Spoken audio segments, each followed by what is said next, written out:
l'agenda officiel de Charlène de Monaco s'intensifie au fil des semaines et l'a emmené ce lundi à l'une des événements les plus attendus et les plus prestigieux de la principauté, le Gala de la Croix-Rouge, organisé en plein air sur la Plaza del Casino Monte-Carlo pour remercier tous les bienfaiteurs pour le soutien désintéressé qu'il apporte aux personnes dans le besoin.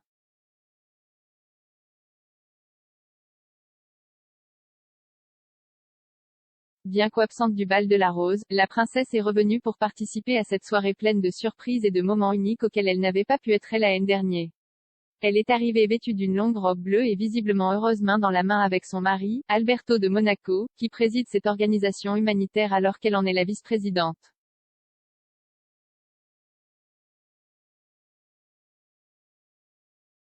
Un autre membre des Grimaldi s'est également joint au mariage, Camille Gottlieb, fille cadette d'Estefania de Monaco, qui a fêté ses 24 ans ce week-end et qui a posé avec ses oncles. De plus, des célébrités telles que la chanteuse française Imani, le mannequin Adriana Carambeu, et l'architecte d'intérieur Mario Van Den Broek, l'exécutif Jim Ratcliffe et l'homme politique Eric Ciotti, entre autres, ont défilé sur le tapis rouge.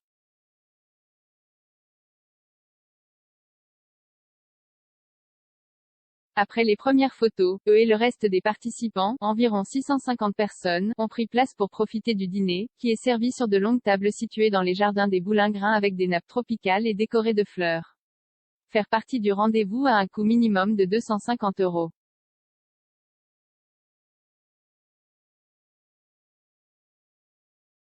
L'une des grandes attractions de la soirée, au-delà d'aider la Croix-Rouge dans ses différentes initiatives, est la performance des Alicia Keys, qui donne un concert pour la 3e fois à Monaco.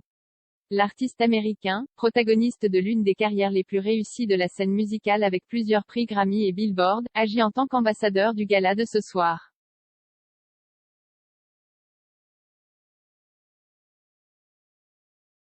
Ainsi, il démontre une fois de plus son talent en interprétant de nouveaux thèmes pour le public ainsi que ses chansons les plus emblématiques, parmi lesquelles se démarquent des titres tels que No One, Girl on Fire, Empire State of Mind ou encore Superwoman. Un autre des moments les plus attendus est la traditionnelle tombola au cours de laquelle des prix prestigieux sont tirés au sort.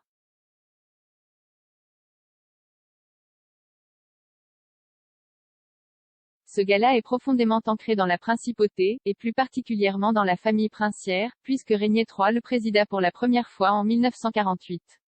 10 ans plus tard, il donna le témoignage à la célèbre princesse Grace.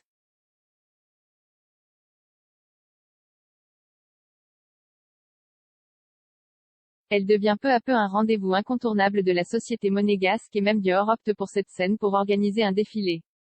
En 1957, le gala est installé dans la salle des étoiles, mais la scène a été changée à l'extérieur du casino l'année dernière pour garantir les mesures de sécurité. Cette année, toujours marquée par la pandémie, a opté pour le même décor, sous les étoiles.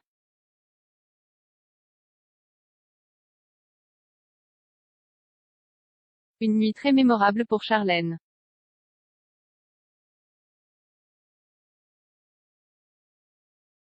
Bien que sa présence à cet événement soit très importante chaque année, la 66e édition qui s'est tenue en 2014 est la plus mémorable puisqu'il s'agissait de l'une des premiers galas auxquels elle a assisté après avoir appris qu'elle allait devenir mère pour la première fois.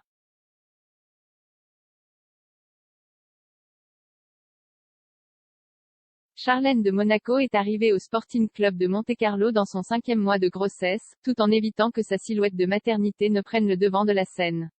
La princesse a opté pour une longue robe bleue de la collection Dior, fluide et fluide.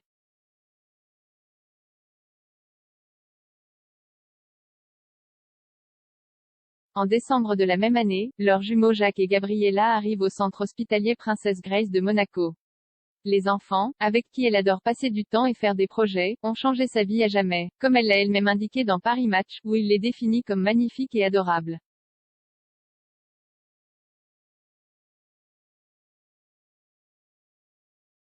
Avec certitude, lorsqu'ils seront plus grands, ils pourront participer au gala de la Croix-Rouge car ils ont un agenda très actif et sont pleinement intégrés à la vie publique de leur pays.